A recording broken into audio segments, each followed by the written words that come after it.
I do of the patriotism as well as the abilities of a very worthy gentleman who have just addressed the House. But different men often see the same subject in different lights. And therefore, I hope it will not be thought disrespectful to those gentlemen if entertaining as I do opinions of a character very opposite to theirs.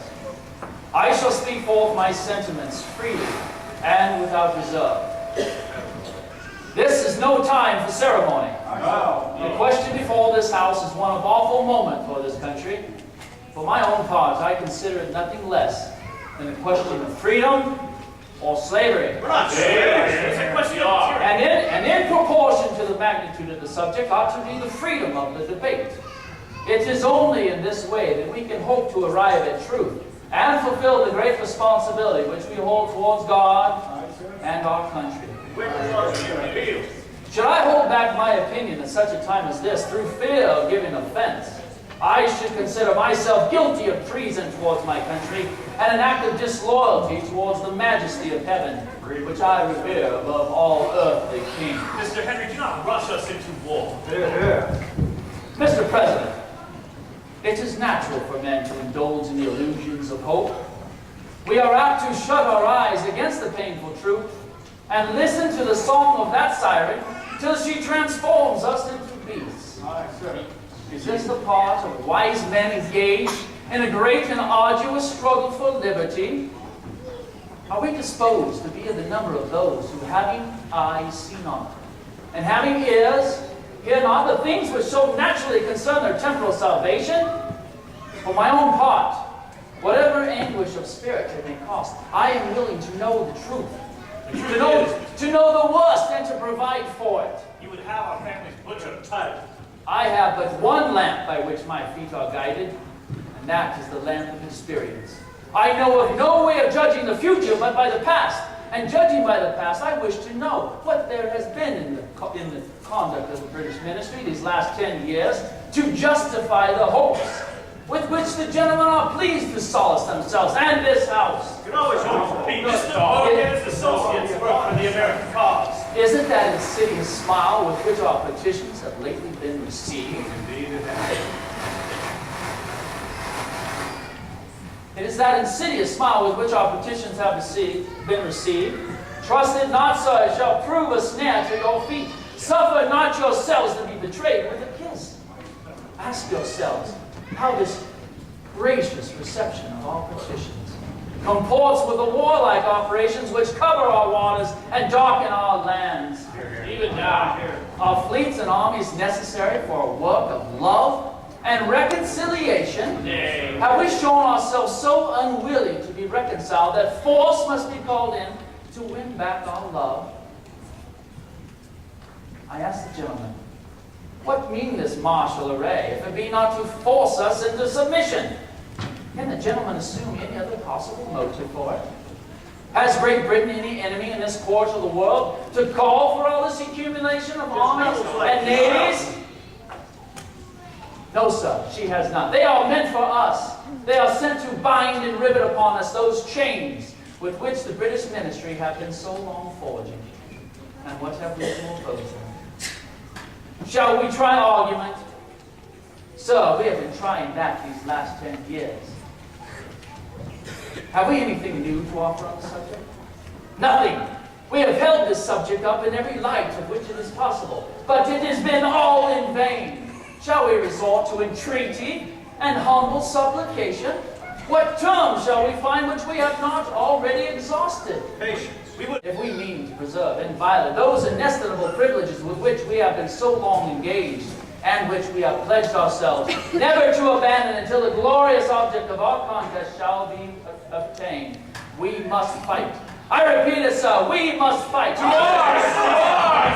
An appeal to arms and to the God of hosts is all that is left us. We have not the strength, Mr. Henry. We certainly not. We can petition a militia. They tell us, sir, that we are weak, unable to cope with so formidable an adversary. But when shall we be stronger? Aye, sir. Will it be next week or next year? Will it be when we are totally disarmed, and when a British guard shall be stationed in every house? Shall we gather strength by your resolution and in action? Shall we obtain the means of effectual resistance, by lying supinely on our backs and hugging the delusive phantom of hope until our enemies have bound us hand and foot? Sir, we are not weak. We are not. If we give a proper use of the means with which the God of nature has placed in our power.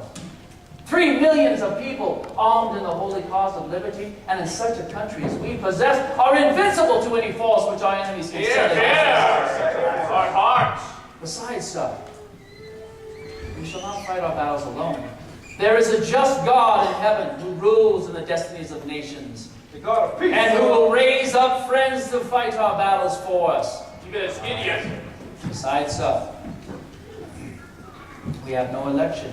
If we were base enough to desire it, it is now too late to retire from the contest. There is no retreat, but in submission and slavery. Our chains are forged.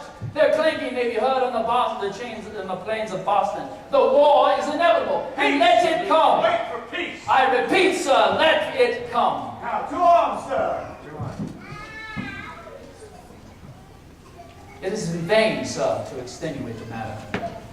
Gentlemen may cry, peace, peace. But there is no peace. The war has actually begun. The next gale that sweeps from the north will bring to our ears the clash of resounding arms. Our brethren are already in the field. Why stand we here idle? Is life so dear, or peace so sweet, as to be purchased at the price of chains and slavery? Never! Forbid it, Almighty God. I know not what course others may take. But as for me, give me liberty or give me death!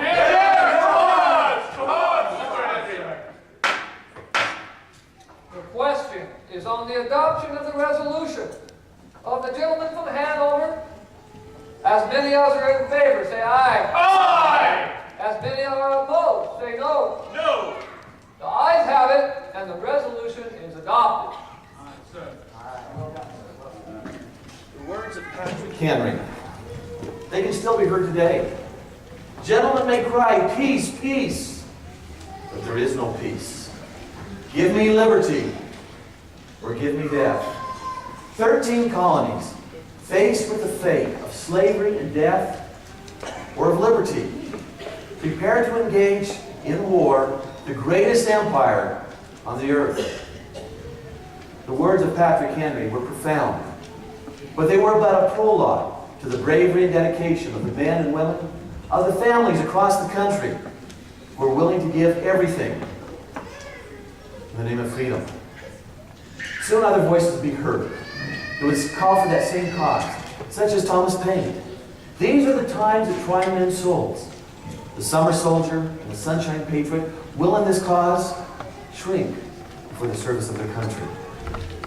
But he that stands by it now deserves the love and thanks of man and woman.